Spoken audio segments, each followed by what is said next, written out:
Ok, pues aquí estamos en otro capítulo más de Little Lupa, una ocasión en la que vamos a poner la lupa en un personaje que ya ha estado aquí antes y en asuntos en los que, bueno, ya nos gustan, ¿no? Lo que es la fantasía, lo que es la fantasía oscura y lo que son, bueno, publicaciones españolas y en lo que es una buena publicación.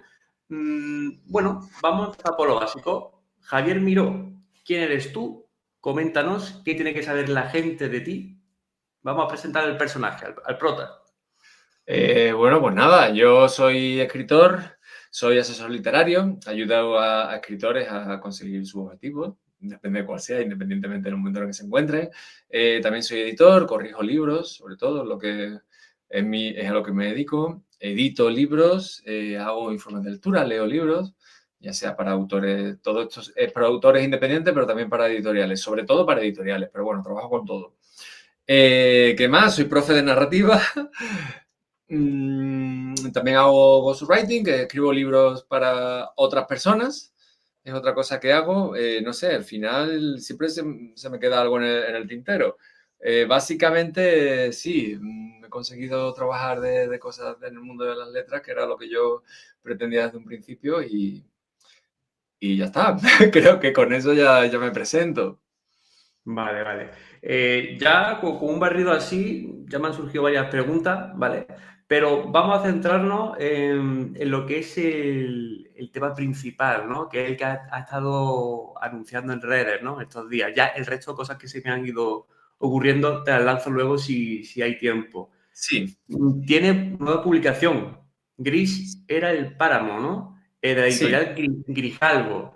Vamos por partes, vamos a ir ubicándonos poco a poco. Vamos de más a menos, o de más, depende cómo se vea. Venga. Editorial Grijalbo. Coméntanos un poquito de esta editorial, qué tipo de catálogo tiene, porque también no lo he visto de un género concreto. Ubícanos un poquito en lo que es la editorial. Sé que es de Penguin también, coméntanos. Bueno, Grijalbo es que se presenta sola, una de las editoriales, se dice pronto y yo mismo no me lo creo, pero es una de las editoriales más importantes de España, en español. Tiene un catálogo muy amplio, publica mucho, tiene mucha tradición publicando, solamente este editorial tiene grandes nombres.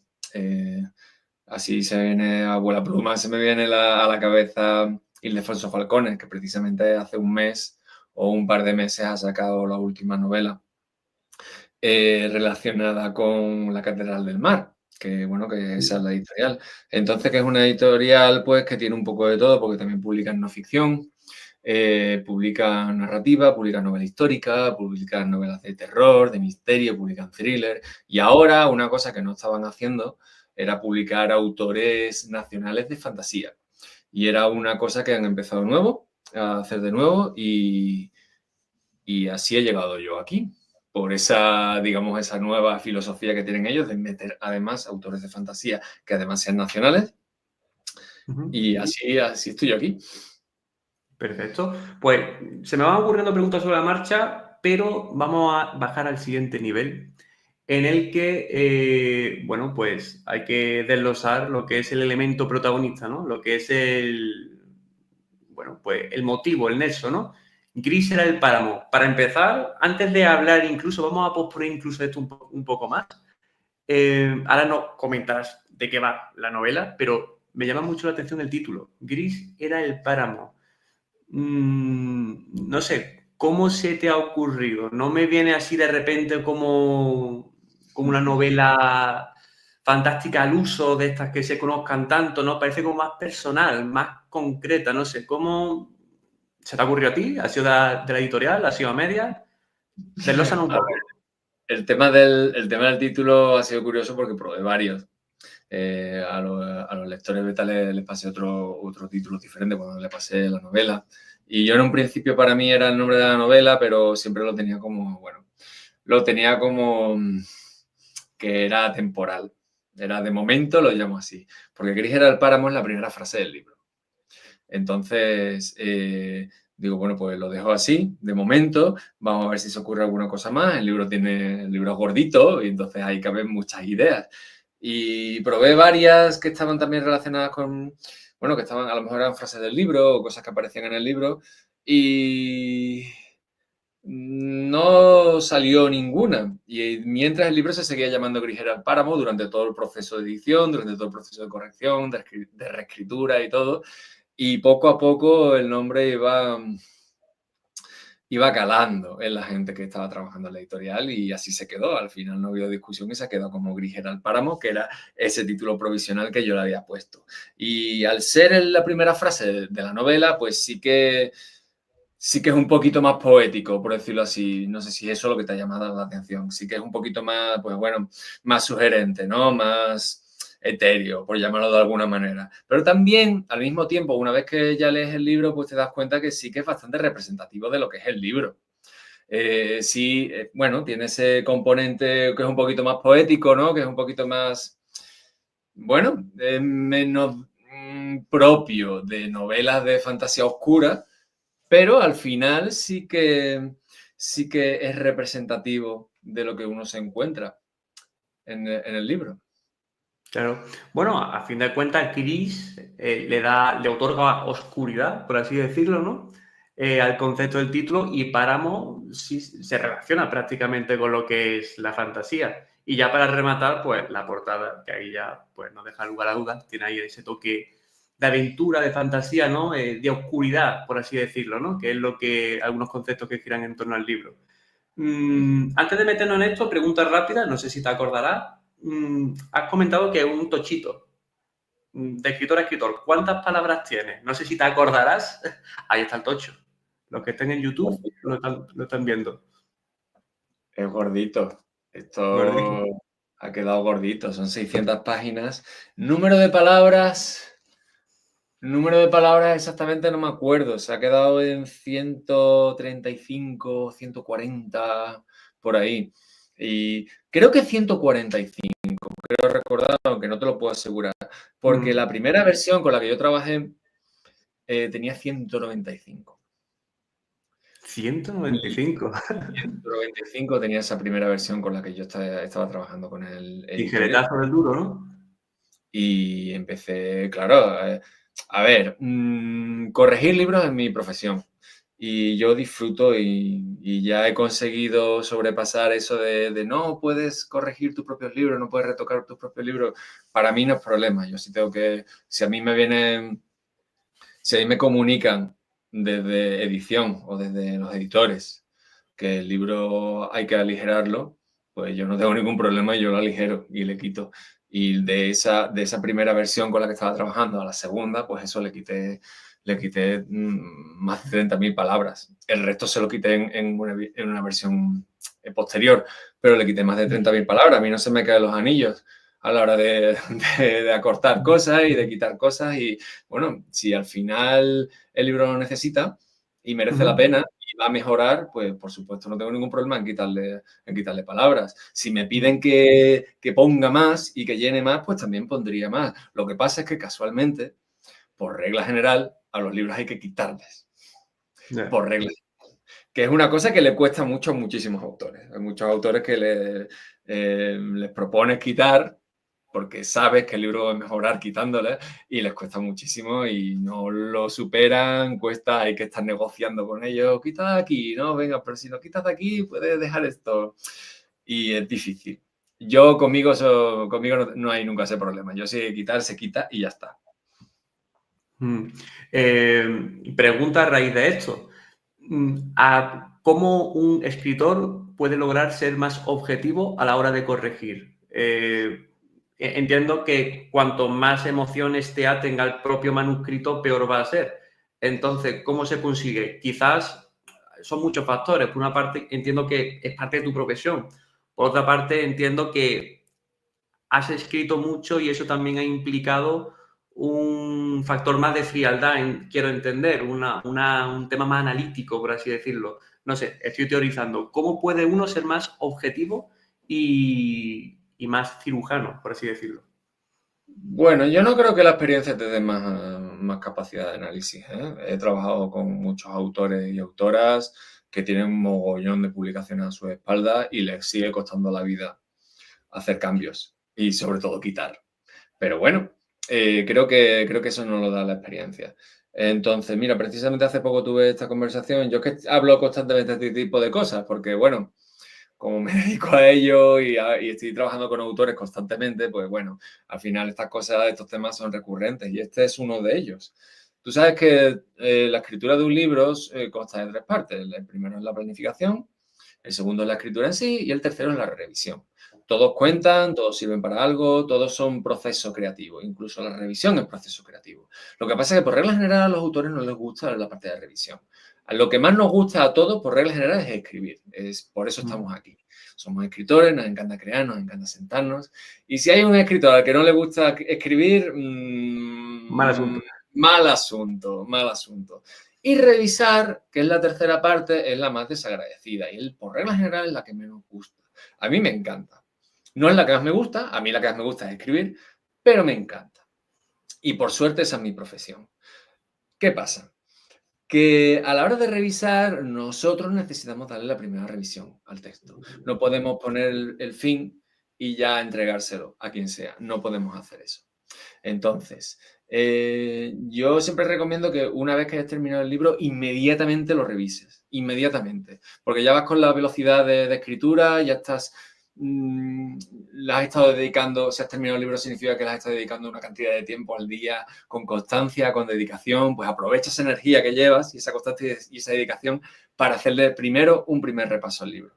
Además, que muchas veces vamos escribiendo y nosotros queriendo dejamos partes, esto lo revisaré luego, esto daré más detalles luego, esta parte me quedó regulín, pero he seguido adelante con el fin de terminar. Entonces, por eso es importante esa primera revisión inmediata, porque ese tipo de cosas pues las ajustas un poco. Vale. Siguientes revisiones, porque no se queda ahí después de esa primera revisión. 3 trucos para esa segunda revisión. El primero de ellos es darle todo el tiempo que puedas. Si puedes darle un mes, dale un mes. Si puedes darle 2, estupendo, dale 2. 3, fantasía. Normalmente nadie le da todo esto, pero bueno, dale tanto tiempo como puedas. El proceso de escritura de un libro implica muchas cosas y una de ellas es el apego emocional. El autor se apega emocionalmente al libro, le pone mucho sentimiento, le pone mucha pasión, se enamora de partes del libro o de todo el libro, se enamora de los personajes, está como muy metido en la historia. Con esos sentimientos es muy difícil repasar un libro, porque te estás traicionando a ti mismo de alguna manera y te duele hacerle daño a tu libro, quitar cosas o cambiar cosas, te duele muchísimo. Entonces, cuanto más en caliente estés, menos eficiente vas a ser a la hora de corregir tu libro. Por eso mismo, dale un mes, como mínimo 2 semanas, como mínimo. Pero cuando digo dale, coge el libro, guárdalo en un sitio y déjalo ahí. Déjalo ahí y olvídate de él. Y cuanto más tiempo le des y cuanto más te olvides de él, mejor. Porque después vas a regresar a él y vas a poder tener la mente un poquito más fría. Ya no está el cuerpo caliente, por decirlo de alguna manera. Esos lazos ya no son tan fuertes. Esos lazos que te atan con el libro ya no son tan fuertes. Entonces sí, ahí sí vas a poder ir con otros ojos y vas a poder tener un poquito más de perspectiva. Ese es el primer truco. El segundo es uno muy tonto, que es procura corregir en un lugar distinto al que escribes. Si, por ejemplo, tú tienes tu ordenador, por regla general, hoy en día es bastante común escribir en un portátil. Pues no corrijas en la misma habitación donde escribes. Llévate el portátil a otro sitio y corrige en otro sitio. Esto es más una cosa mental. Esto es como separar a la persona escritora de la persona que corrige. Es como de repente sois 2 personas diferentes. ¿Te puedes llevar el portátil a una cafetería? Llévatelo. ¿Te lo puedes llevar a un parque? Llévatelo. Pero vete a un sitio diferente a donde has escrito el libro. Eso es como que divide. Ya no soy la misma persona, sois 2 personas. Ahora el corrector pues, puede tener... Bueno, digamos que el corrector tiene nuevos poderes porque es otra persona diferente. Como otro esquema de comportamiento, ¿no? Otro esquema de comportamiento, otro esquema mental. Bueno, ayuda. Y el tercero es lee tu libro en voz alta. Muchas veces, y esto es curioso, muchas veces los escritores me vienen con las frases que más les gustan, muchas veces son las que peor están. esta frase me encanta. Pues precisamente esta frase que te encanta, te has liado, liado, liado, liado. Y en tu cabeza suena genial, pero no funciona. No funciona y está mal. Y muchas veces cuando tacho frases, hay muchas veces que me vienen, ¿cómo has tachado esto? Esto está genial y no lo aceptan. Y yo les digo, tú has leído esto en voz alta. Lee esta frase en voz alta. A ver cómo te suena. A ver si la puedes leer bien. A ver si suena natural. A ver si esto se lee. Está claro que la lectura no emula el habla. Mm. No es lo mismo hablar que escribir, no es lo mismo.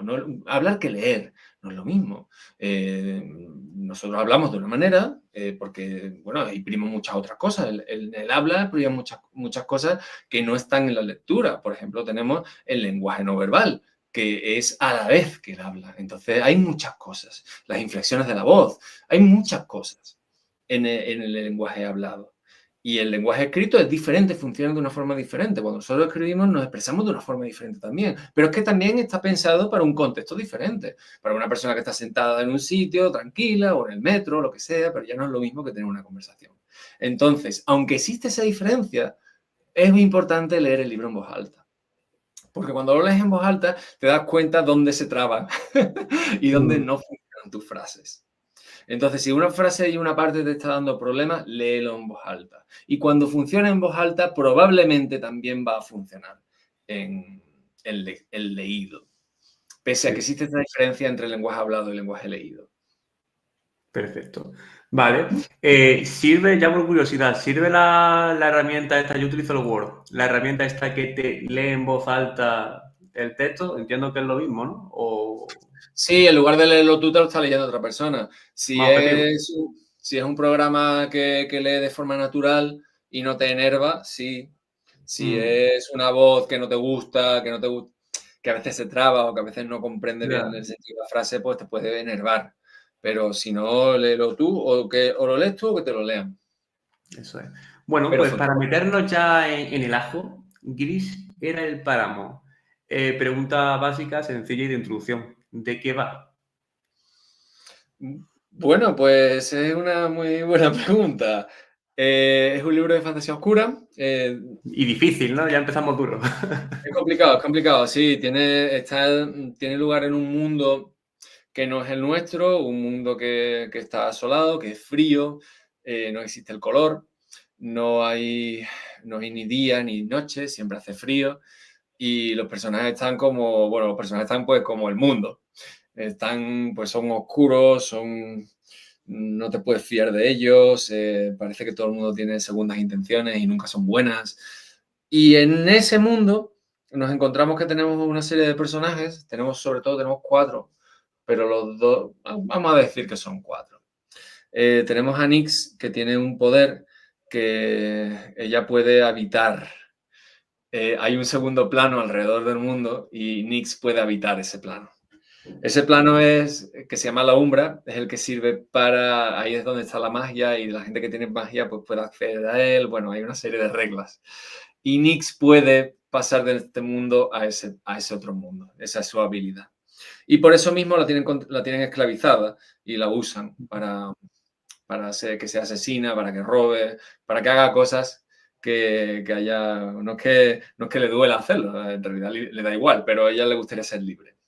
Entonces, la historia de Nyx es la historia de una persona que está en búsqueda constante de la libertad y que toma una serie de decisiones y que esas decisiones siempre están guiadas buscando la libertad y, bueno, no siempre le salen bien. Y tenemos otro personaje que es Lem, que vive en otro sitio, que vive en otra ciudad y él, su poder es ver el futuro y está en una academia donde le enseñan a leer el futuro. Y por lo que sea, a él se le da especialmente mal. Y en la academia todo el mundo le trata con la punta del pie. Y de nuevo tenemos otro personaje que también tiene una motivación relacionada con necesitar escapar de ahí. Sobre todo porque cuanto más conoce del futuro o de esas técnicas para ver el futuro, menos convencido está de cómo funciona el mundo. Entonces son dos personajes que yo a la hora de crearlos no quiero avanzar mucho más, pero los creé de manera que eran como las dos caras de una misma moneda. Tanto Nietzsche como Slem, ¿no? Tanto Nix como Lem son los dos personajes son las dos caras de una misma moneda. Mm, Y tienen motivaciones muy parecidas, tienen muchos puntos en común, aunque son muy distintos entre ellos, tienen muchos puntos en común. Y lo que les va a diferenciar es las decisiones que toman unos y otros cuando están en encrucijadas parecidas. mm. Es lo que quería trabajar con ellos. No puedo decir mucho más porque ya entramos en el terreno del spoiler. Ya, sí, sí, sí. Pero me gusta, está apuntando conforme me vas comentando, porque me gusta mucho la construcción, o al menos lo que has dado a ver. Me explico. Nietzsche, por ejemplo, bueno, siempre gusta mucho, ¿no? Que haya otros mundos, que te puedas transportar y tal, ¿no? Los sistemas de magia, ¿no? Pero aquí, por lo que estoy viendo, ¿no? Bueno, la esclavizan, ¿no? Y se trabaja, por lo que he ido, pues, apreciando, lo que es querer ser libre, pero no poder porque está atado, por así decirlo, ¿no? Entonces, eso es un sentimiento muy humano y eso implica, pues, empatizar, ¿no? Por otra parte, ¿Lem se llama? ¿Lem? Ujú. Lem, bueno, pues también trabaja sentimientos muy humanos. De hecho, me refería a eso. Estas dos caras de la misma moneda creo que están llenados con eso, con incertidumbres, con inquietudes humanas. Leen, por ejemplo, pues lee el futuro. ¿Quién no querría leer el futuro? Pero no puede tanto, es patoso, por así decirlo. Eso también, bueno, pues todos nos hemos sentido así en alguna ocasión. Y, y bueno, entiendo que la situación de romper al personaje, ¿no? La situación de que está conociendo cosas del futuro, pero también entiendo yo que no le está gustando y también quiere escapar de allí, de la academia, ¿no? Bueno, son sentimientos muy humanos, son, sí, características muy humanas de lo interior. No sé si está hecho a posta, no sé si está hecho a conciencia, no sé si simplemente ha salido así porque Javier Miró es humano. No sé, coméntanos. A ver, cuando tú escribes algo con una fantasía, el hecho de que estés escribiendo fantasía no te da ya carta blanca para hacer lo que te dé la gana. Y bueno, en fantasía, pues las reglas van a ser locas. Y como son personajes de fantasía, pues da igual un poco lo que sientan y da igual lo que pase con ellos. Eso no funciona así. De hecho, bueno, pues los lectores de fantasía están muy acostumbrados a leer historias de este tipo, ya tienen mucho bagaje y quieren que haya ciertas notas de realismo. Bueno, hay de todo, ¿no? Cada lector es de una manera, pero cuando tú te estás metiendo en un mundo que es muy fantástico, necesitas ciertos puntos de contacto con la realidad y tienen que replicar la realidad de alguna manera. No basta con, bueno, este libro de fantasía, todo va a ser magia y locura y cosas raras. No funciona así. Los personajes, para mí los personajes es fundamental que sean realistas, es fundamental, porque al final una historia lo que es seguir qué pasa con los personajes. El presentar unos personajes, esos personajes tienen unas motivaciones y les pasan cosas mientras intentan salir adelante con esas motivaciones. Al final, eso es una novela. Es qué le pasa a esos personajes, quiénes son esos personajes y qué les está pasando constantemente. Estos personajes van tomando una serie de decisiones y esas decisiones les llevan por un camino o por otro, que le podrían haber llevado por otro distinto, pero bueno, les llevan por un camino. Ese tipo de cosas tienen que ser humanas, tienen que ser realistas, porque al final, si como estamos hablando, una novela no es más que seguir el camino de unos personajes, necesitamos que esos personajes se parezcan lo más posible a una persona normal, aunque tengan superpoderes, aunque puedan ver el futuro, aunque puedan ir a otro mundo, o sea, deshacerse de este mundo y aparecer en otro, aunque tengan ese tipo de poderes, necesitamos que tengan unas características lo más humanas posibles. Bueno, que al final nos estamos dirigiendo a un público que es humano y que de alguna manera se tiene que ver representado en lo que está pasando. Si presentamos un personaje, aunque sea muy distinto del lector, pero si presentamos un personaje que es posible, tú, aunque no te veas a ti mismo como ese personaje, pero sí lo puedes ver como si fuera tu primo, como si fuera un amigo, como si fuera un enemigo, como si fuera alguien. Entonces tú ves esa representación del mundo real y es lo que te ayuda a conectarte con ese personaje. De ahí sentimientos como la empatía, de ahí salen sentimientos como bueno, pues que te caiga simpático o que simplemente no te guste o que te cause curiosidad. Ese tipo de cosas las conseguimos sobre todo con unos personajes lo más cercanos posible y lo más reales posible. Se consigue con el realismo. Entonces ya te digo, este mundo es totalmente diferente, tiene unas reglas totalmente diferentes a las nuestras, pero los personajes tienen que seguir siendo humanos. Tienen que seguir teniendo esas características, tienen que seguir siendo atractivos para el lector. Entonces hay un gran esfuerzo por ello. Esta es la primera, no es la primera, pero esta es la novela donde he trabajado más a los personajes, donde he tenido que trabajármelos más y he tenido que hacerlos lo más realistas posible. Sobre todo porque presento ese juego que te había comentado antes, de que ambos fueran, digamos, bueno, que encajaran de alguna manera. Son distintos entre ellos, pero Contrapuesto, encajan ¿no? de manera que forman las dos caras de una misma moneda. Y quería jugar con eso desde el principio. Entonces ha costado porque a su vez con todo tienen que ser realistas, además. Claro. Curioseando, ¿no? Las publicaciones que has puesto en Instagram sobre, creo que era justamente la que tiene anclada. Creo que es la primera, la que tiene la portada, ¿no? Decías que era tu obra más ambiciosa. ¿Por qué? Quizá por esto mismo que estás comentando, no sé, ¿por qué es la más ambiciosa? Bueno, puede ser porque es la más larga también. También es por lo que hemos estado hablando del desarrollo del personaje, que me he volcado más, que bueno, me ha costado más. El personaje de Nyx es muy característico. Es una chica que prácticamente no habla. Y es Uh, difícil que tu protagonista no hable. Habla muy poco porque, bueno, tiene una concepción del mundo que le hace despreciar el contacto humano. Hacer que ese personaje esté ahí y procurar que al lector le guste a alguien así es un desafío. Pero el principal problema no era Nix, era Lem. Lem es el personaje que tiene un arco mucho más amplio y pasa por muchos más estados y Lem costó Dios y ayuda para hacerlo. Entonces, esas cosas me hacen pensar que es la novela más ambiciosa porque me he metido en un fregado mucho más fuerte de cuando he hecho cualquier otra anteriormente.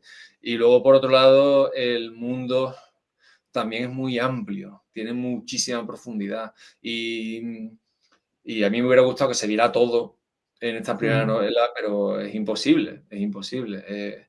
No se puede ver todo. Hay mucho desarrollo del mundo y muchas características del mundo, pero muchas otras te las tienes que guardar y dejártelas en el tintero, porque si no caes en el infodumping y en contar y contar y contar y contar y contar cosas que al final no ayudan, aburren, al final entorpecen a la acción. Al final lo que queremos es ver la historia de estos personajes. ¿Me has presentado a estos personajes? Pues cuéntame su historia y deja de contarme que si el mundo pasa esto, que si pasa aquello. En fin, entonces, con todo el dolor de mi corazón, ha habido detalles del mundo que yo he desarrollado, pero que no aparecen directamente en la novela, pero están de fondo. Tú sabes que el mundo tiene profundidad, que es muy diferente, tú sabes esas cosas. Y he tenido que dejar fuera mogollón. ya. Entonces, todas esas cosas yo creo que son las que hacen que yo piense que es la más ambiciosa. También es verdad que para mí yo lo considero también muy ambicioso porque es la mejor editorial con la que he trabajado o con la de más prestigio. Y es verdad, por lo menos en mi caso, es con el más prestigio con la que yo he podido publicar y que tengo una suerte enorme por ello. Y entonces eso también hace que la novela sea como más ambiciosa para mí, porque el proyecto en sí se hace más ambicioso también, por eso. Entonces creo que todo eso hace una bola de novela más ambiciosa. Claro, efectivamente. Me ha llamado mucho la atención una cosa que has comentado, ¿no? De que Nietzsche no habla o apenas habla. Y eso me ha hecho recordar un análisis que yo vi en su día de Mandalorian, ¿no? Bueno, en Mandalorian, pues al tener el casco, pues no tiene tantas expresiones faciales. También no hablaba, a ver, sí hablaba, ¿no? El personaje, pero era más borde, era más callado, era más parco en ese aspecto. Entonces, eso, el formato audiovisual, pues lo que se necesitaba un buen actor para que con su expresión corporal pudiera suplir eso. También entiendo que pues, le ayudaría a lo que es racionar la información, es decir, racionar lo que es la trama, es decir, el buen uso de la trama, que no todo el peso esté sobre lo que es el personaje. Esto implica pues saber contar bien lo que es la trama y eso. Pero por no irme por la rama, es que no he podido evitarlo, no he podido evitar compararlo con Mandalorian, ¿no? Un personaje que no habla tanto, pero que sigue atrapando. En este caso, estamos hablando no de un formato audiovisual, sino de un formato escrito. Y yo a la hora de ir vendiendo mis libros y tal, pues he ido pudiendo escuchar pues opiniones, ¿no? Y preguntas que me van haciendo algunos lectores que se lo van a llevar, ¿no? Y quieren ver, por ejemplo, cuánto diálogo hay. Hubo una vez uno que me dijo, pues es que yo necesito diálogo o no necesito tanto narrador. Es decir, en la disyuntiva, ¿no? O el conflicto entre narrador y diálogo. Entonces, ante este conflicto, bueno, pues vamos con la pregunta. ¿Cómo has suplido, pues, un hándicap, una desventaja en el diálogo cuando tienes a Nietzsche, pero a pesar de todo tienes que seguir convenciendo y seduciendo al lector? Sí, a ver, que ella no hable o que hable poco, a ver, hablar habla, pero poco, como le pasa al Mandalorian, ¿no? Que habla, pero tiene las palabras contadas, parece que le cobran por palabras. El paso del formato audiovisual al formato por escrito, pues como tú decías, el formato audiovisual cuenta con la ventaja de las capacidades actorales que tenga el actor y de qué capacidad tiene de comunicar con su cuerpo, porque también está en el lenguaje no escrito. Y todo eso tú lo ves en un libro, pero luego, o sea, en una peli o una serie, pero en un libro pues es más difícil. Pero en los libros tenemos la ventaja de que tenemos el narrador, que es maravilloso, y el narrador se puede meter dentro de la cabeza del personaje. Entonces, igual no vemos lo que ella dice, pero sí vemos lo que ella piensa. Entonces, eso lo puede suplir bastante. Luego, que ella no hable no significa que los demás no le hablen. Ella tiene conversaciones, lo que pasa es que sigue manteniendo las conversaciones, lo que pasa es que ella responde lo mínimo posible y de la peor forma posible porque no le gusta hablar y no le gusta que le hablen. Es muy invasivo para este personaje. Entonces vemos sus reacciones, vemos lo que piensa y vemos todo eso y así se forman auténticas conversaciones. Y eso con respecto, bueno, con respecto a los diálogos, que sí que hay diálogos, el resto de personajes se mueven alrededor, son normales y hablan. Y creo que está conseguido, creo que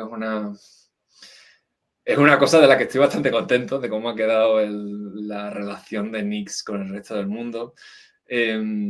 Cuando ella, por ejemplo, cuando ella habla con un personaje que ya conoce, se adelanta a lo que le van a decir.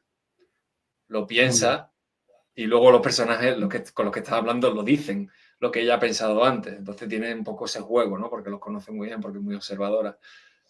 Porque prefiere eso, observar y callarse que estar hablando todo el rato, que le parece una estupidez. También es un personaje al que le cuesta mucho leer las expresiones de los personajes, de los demás, de la gente con la que habla. Y eso también le da un poquito más de dificultad a sus capacidades comunicativas. Ella es muy buena cortando cuellos. Lo demás es todo complicado. Y pues invito a que el público que nos ha escuchado retroceda un minuto atrás y escuche lo que ha dicho Javier Miró, porque me ha ido parece que ha ido definiendo a un jugador de ajedrez. Realmente habla poco, se fija en las expresiones, le gusta ir, pues, ganar, ¿no? Por ir ganando piezas. A ella le cuesta, ella se fija en el comportamiento de los demás, pero no sabe leer las emociones. Ella lee el comportamiento, pero las emociones como que, ¿esto me lo está diciendo en serio? O... Pero el comportamiento sí lo lee muy bien. Claro, no, a lo mejor no sabe cuáles son las intenciones que hay detrás de ese comportamiento, pero el comportamiento lo lee a la perfección. Perfección analítica y teórica, ¿no? Ok. Bueno, siguiente pregunta. Inspiraciones. ¿De dónde te ha inspirado de algo? ¿Tiene una temática, no sé, más nórdica, por ejemplo, al ser quizá, o tiene una temática, o no tiene inspiración ninguna? una mezcla. Este no es el típico libro de fantasía medieval. No tiene nada de eso. No tiene nada de eso. De hecho, en el mundo hay elementos que son de distintos momentos. No tiene nada de medieval. El mundo, bueno, pues hay como una situación de pobreza así generalizada y de miseria más que de pobreza. Y no hay grandes lujos, no hay tecnología, es verdad, pero no es un mundo medieval, es un mundo, me ocupé de que fuera muy diferente al tipo de fantasía que estamos acostumbrados, a la fantasía clásica que suele ser en mundos medievales europeos. ¿Hay algún libro parecido que se le parezca? Es que está ahí a medio camino entre Mad Max Mm. y eso, y cualquier libro de fantasía. Está ahí, es como si fuera un mundo post-apocalíptico. Pero Claro. no es un mundo post-apocalíptico, pero es como si lo fuera. Ah, Todo, bueno. bueno, por ejemplo, no hay animales, no hay plantas, hay insectos. Ah, mira. Y de vez en cuando aparecen demonios, lo que la gente llama demonios. Que si el lector está un poquito atento se da cuenta de que no son demonios. Pero de vez en cuando aparecen demonios y eso, hay insectos, que es básicamente lo que come la gente. Es otro mundo. Sí, no, Me he esforzado por presentar una cosa diferente. No sí. quería romper un poquito las reglas. Quería pues que tener sus propias reglas y tal. Igual también tuvo bastante influencia, aunque no se parecen, pero tuvo bastante influencia en la concepción de crear un mundo que tiene Brandon Sanderson. A mí Sanderson, cualquiera que me conoce sabe que no es mi autor favorito, pero ni por asomo. Pero sí que es verdad que la construcción de mundos, en construcción de mundos y en construcción de magia, es un genio, es de lo mejor que hay. O sea, te rompe la cabeza siempre te busca la manera de hacerlo raro, pero a la vez posible, muy imaginativo, muy rico, muy vistoso. Entonces yo estaba buscando, igual mi mundo no es tan vistoso, ¿no? Porque está todo hecho una mierda, pero sí que estaba buscando el mundo totalmente diferente, que tuviera unas reglas totalmente distintas, que fuera algo que no haya visto antes en ningún lector, y basarme un poquito en eso para que no diera lugar a una fantasía pues muy tan, bueno, que no diera lugar a esa fantasía pues ya tantas veces vista, que la fantasía pues eso, basada en un mundo europeo, del central europeo o germánico de la Edad Media. Lo Sí. básico. A fin de cuentas, a escribir se aprende leyendo y conforme más vas leyendo, pues a lo mejor puedes coger alguna que otra herramienta o elemento que te guste mucho, como has comentado el de Sanderson, o conoces cómo está el panorama de las publicaciones que van saliendo o del género en sí y te puedes alejar lo suficiente, entender lo que hay a tu alrededor para intentar pues diferenciarte, pero no por ello rehuyendo de todo, ¿no? Al final de cuentas somos lo que hemos leído consciente y subconscientemente, ¿no? Pero es bastante interesante eso. Bueno, por salirnos del bloque ya nos vamos a un bloque más fuera de cámaras, ¿no? ¿Cómo ha sido trabajar con una editorial como Grijalbo, ¿no? Estoy viendo que, bueno, han dado cierta libertad, ¿no? Por ejemplo, el título, que al final se ha quedado el que tú tenías. ¿Cómo ha sido esta experiencia, ¿no? Que ha sido con una editorial que gusta tanto, ¿no? Porque es potente, además. Bueno, pues la verdad es que me ha sorprendido y yo me dedico a corregir libros, pero me ha sorprendido a nivel de corrección, a nivel de edición, lo profunda que ha sido, lo variada que ha sido, lo exhaustiva que ha sido y me ha sorprendido, precisamente yo me dedico a esto y me ha parecido que están como a otro nivel. Esto es la Champions League de la edición y también me ha dado que pensar, digo, bueno, pues todavía me queda mucho camino que recorrer y mucho que aprender en el mundo de corregir, porque sí que esto es otro nivel, esto nunca había tenido nada parecido. Y ya incluso en la última corrección, que era con la maquetación hecha, totalmente exhaustiva, fijándose en lo más mínimo y bueno, queda todavía muchísimo trabajo por hacer. Entonces, en eso yo no tengo la más mínima queja y me parece que el libro está súper bien tratado, me parece que ha estado en las mejores manos posibles y es una pasada ver el trabajo que hay. También una cosa que no suele saber los escritores es que, bueno, que hasta que no te metes en el proceso de edición no te das cuenta lo mucho trabajo en equipo que es escribir un libro, que no es solo tú en tu casa escribiendo y ya está, es trabajo en equipo porque hay muchas personas que están involucradas. Obviamente el autor es el nombre que aparece en la portada y es el que toma las decisiones más importantes, pero tiene mucho de trabajo en equipo, mucho, porque hay muchas personas que están ahí metidas y que ponen su experiencia y ponen su tiempo para que el resultado sea el mejor posible. Eh, Yendo más fuera de cámara, nivel de promoción, por ejemplo, ¿no? Pues buscando en tu Instagram, a fin de cuentas, para ir sacando preguntas, me he quedado viendo, bueno, vamos a ver cómo promociona Javier Miró, ¿no? Lo que es su obra.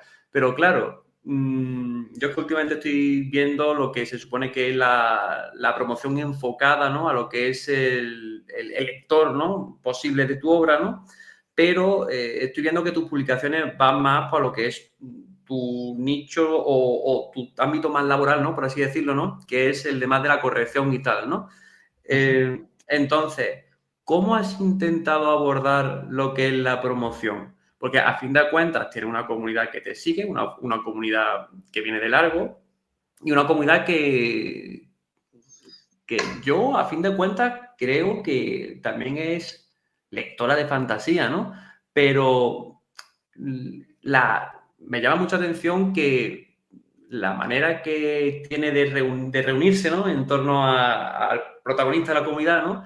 Es no hablando, al menos no se habla tanto, no tiene tanto peso lo que es la fantasía, sino más lo que es el tema de la corrección y tal.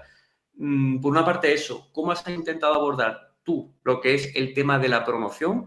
No sé si se nota también por parte de Grijalbo que también está la promoción ya de alto nivel o al final no, porque el mundo editorial está como está, no sé, tú me dices de eso. Promoción, ¿cómo sigue actuando el autor y la editorial? Pues como puedo. Lo hago como puedo. A ver, está claro que el contenido que yo doy no es exactamente el mismo que trato de mis libros. Yo escribo, a mí hay una cosa que me gusta que es escribir, que cada libro lo escribo diferente, tiene un estilo diferente, tiene un público diferente, tiene una temática diferente. Y bueno, eso igual me lo dificulta a la hora de tener a un público homogéneo, pero bueno, si es que no me sale de otra manera. Si al final hay gente que me sigue y que lo que quiere simplemente es una historia mía, independientemente de cómo sea, pues bueno, eso que hemos ganado. Pero es más difícil hacerlo así. Normalmente si tú tienes tu propio público y escribes un género en concreto para un público en concreto, es más fácil, digamos, fidelizar a la gente. Pero bueno, el contenido que yo tengo en redes sociales no tiene nada que ver de esto, porque yo lo que hago es hablar de estilo y dar consejos pues, para que tu libro pues, esté bien y te puedas expresar bien y no te confundan con, yo qué sé, con ChatGPT, yo qué sé. En fin, la cuestión es que yo lo que había hecho es en mi Instagram, que ahora mismo la única red que estoy así sobre todo llevando adelante, es tener a mi público en movimiento, que sepa que hago cosas, bueno, voy publicando contenido, lo tengo en movimiento. Y en mis publicaciones siguen siendo las mismas porque si al final la gente me sigue es para ver el contenido este que estoy dando sobre estilo y sobre formas de escribir y la gente no me está siguiendo por el libro que estoy escribiendo. Lamentablemente es así. Y si lo tengo puesto en movimiento es precisamente para que la gente sepa que me estoy moviendo y tal. Y luego intentar poco a poco pues ir dando algunas publicaciones que no saturen a la gente que me ha venido a seguir por otro motivo, pero que sepan ellos que existe. Grisel el páramo. Existe el libro y hay que, bueno, pues ahí está, le pongo todas las facilidades del mundo para que lleguen al libro, para que sepan cómo comprarlo, cuándo comprarlo y ya. También para eso están las stories, ¿no? Para que sepan la gente que ya te sigue, pues que sepan en qué andas, qué estás buscando, qué estás haciendo, dónde te pueden encontrar. y bueno, pues ahí voy poniendo, digamos, las noticias referentes al libro y poco a poco, de vez en cuando, voy poniendo alguna publicación, pero en un perfil como el mío, las publicaciones deben seguir siendo las de consejos de escritura y consejos de estilo y ya está, y ya está, y de vez en cuando poner alguna cosita. Entonces, por mi parte, pues es así como funciona, obviamente. Yo, una persona que lo que hace es dar consejos de escribir, pues obviamente no voy a tener nunca 1 millón de seguidores, porque esto no le importa a tanta gente. Pero bueno, en fin, luego yo también sé que los seguidores que tengo son muy buenos y muy fieles y están muy interesados en lo que hago y eso también está muy bien. Y eso también pues ayuda a la hora de, bueno, pues de vender algún libro. Algún libro se vende con eso. No es maravilloso, no me facilita la vida, no me va a agotar la primera edición solamente con mis seguidores, pero bueno, algo hace y algo ayuda. Y ayuda también a que te conozca más gente. Y que más gente incluso te tome en serio, porque hoy en día el mundo funciona así. Por parte de la editorial también hay una apuesta. Obviamente yo, al ser un autor semidesconocido, pues no van a poner toda la carne en el asador conmigo, obviamente. Ellos tienen todos los recursos, porque está dentro del grupo Penguin, que junto con Planeta es el grupo más potente en español. Ellos tienen todos los recursos, pero no que los tengan no significa que lo vayan a poner en mí. El grupo Penguin saca todos los meses, saca mogollón de libros, no pone, en todos no los puede poner el máximo. Y yo, que ya te digo, que soy un autor nacional semi desconocido, pues obviamente no se van a volver locos y van a meterle ahí millones de euros, es que ni siquiera miles. Entonces ellos van a hacer, sí que ayuda, sí que llegas a sitios y te conoce gente que de otra manera no, sí que llegas a medios que de otra manera no llegas, sí que causa un poquito más de expectación en otras personas, sí que te tienen más en cuenta, te toman más en serio, porque, hombre, el respaldo de un grupo como Penguin es fuerte, pero no te garantiza nada y ellos tampoco se van a volver locos contigo. Si el libro funciona muy bien, pues bueno, eso ya sería otra cosa, pero de entrada la ayuda de ellos es más eso, es el respaldo y el abrirte puertas. Pero magia, la magia todavía no ocurre. Que no está mal, ¿eh? No me quejo en absoluto, ¿eh? Estoy encantado con el tratamiento que tengo, con el trabajo que hacen ellos. Yo lo sabía de entrada que iba a ser así y bueno, perfecto, no hay ningún problema. Estoy, ya te digo, encantado de la vida. Sí, ¿no? Y también que actualmente hay una masificación enorme que es, a ver tú cómo sobresales con eso. Es que al final estamos atados a factores de cómo, factor suerte, factor, pues, la tendencia actual. La suerte, no te voy a decir que la suerte es todo, pero la suerte es muy importante, es Sí, muy un importante. tercio. Pero en todo, ¿eh? Ya no solamente a la hora de vender el libro, a la hora de que te hagan caso, a la hora de publicar el libro. Depende de muchas cosas, muchos factores y la suerte tiene mucho que ver, tiene mucho que ver. Como última pregunta, yo a veces también me he quedado pensando que pueden haber como dos tipos de fantasía, reduciéndolo mucho, ¿no? Hay un tipo de fantasía que se devora prácticamente, que tiene un público muy grande y muy masivo, y luego hay fantasía pues más concreta, a lo mejor más no de una lectura tan abusiva, tan de traca, ¿no? Sino una lectura pues más, bueno, pues con cosas, ¿no? ¿Tú qué opinas del público de tu libro? Es decir, aquí está la disyuntiva, ¿no? De abrirse una fantasía amplia y grande o escribir sobre lo que uno le gusta, aunque sea más reducido, o a lo mejor me equivoco, yo no sé cómo de amplio es la fantasía oscura guión grimdark. No sé, ¿qué tienes que opinar de esto? Con esto ya terminaríamos. Yo mi idea a la hora de escribir es, yo no soy mucho de pajas mentales, de voy a evocar y voy a hacer algo, voy a hacer arte. Yo quiero contar historias y quiero historias que sean comprensibles y que sean fáciles de leer. Pero a la vez tampoco quiero tratar al público como si fuera idiota, no me gusta eso. Y veo que hay veces que ocurre y bueno, A mí eso no me gusta. Entonces yo procuro hacer que el libro sea lo más accesible posible, que sea lo más fácil de leer posible, que la historia se pueda leer lo mejor posible y que tú puedas entrar en ella lo antes que puedas. Eso lo procuro. O sea, los libros son palomiteros, o sea, son palomiteros, pero también a la vez quiero que tengan algún tipo de profundidad y que quiero que te puedas recrear con los personajes, que puedas vibrar con el viaje que tienen los personajes. Entonces ahí está el tema, ¿no? Buscando ese término medio entre un libro que se lea fácilmente y que sea muy ameno, y que a la vez te dé a un poquito más. Y si tú quieres traspasar alguna capita más, que no sea un libro muy superficial que lo trae todo rapidito, que si tú quieres meterte un poquito más, pues debajo de esa superficialidad hay alguna capita más con la que puedes disfrutar también. Pero el objetivo es que sea un libro accesible, que sea un libro que pueda disfrutar cualquier persona. Está claro que una temática como la fantasía oscura, que tiene esa tendencia a la oscuridad, que tiene esa tendencia a lo tétrico, a que pasen cosas malas, pues está claro que igual no es el... Hay temas más amables, ¿no? Pero bueno, tiene ese hándicap, pero aún así no significa que el libro sea difícil de leer. O sea, mi objetivo no es hacer libros difíciles de leer. Yo no quiero... no quiero ser un escritor incomprendido. Yo quiero que la gente lea, quiero que la gente disfrute. Pese a que la temática no sea la más alegre del mundo, pero quiero que la gente disfrute y que entre rápido y que se lo pase bien, que los capítulos no son nada largos, se lee rápido, creo que los personajes muy pronto estás con ellos. Entonces he intentado poner todos los ingredientes posibles para que la novela sea... para que entres pronto en ella y que puedas tener incentivos para seguir leyendo. No que sea, no es 100% domitera, pero sí que he intentado que sea lo más accesible posible. Un mixto, sí. Bueno, pues te paso ya la última pelota en la que tú puedes decir cualquier cosa que a ti se te ocurra. Si te has quedado con ganas de decir algo en concreto, si tienes a lo mejor algo importante, a lo mejor si quieres promocionar un poquillo más el libro, y en el momento en el que tú cierres, pues yo concluyo ya lo que sería el episodio. Vale, pues cosas típicas que parecen que ya está, que todo el mundo lo sabe, pero que en realidad no, para escritores como yo, que somos muy poco conocidos. Grigera el Páramo va a estar en todos los sitios, bueno, no en todos los sitios, ¿no? Me imagino que en Carrefour y en grandes superficies así, ¿no?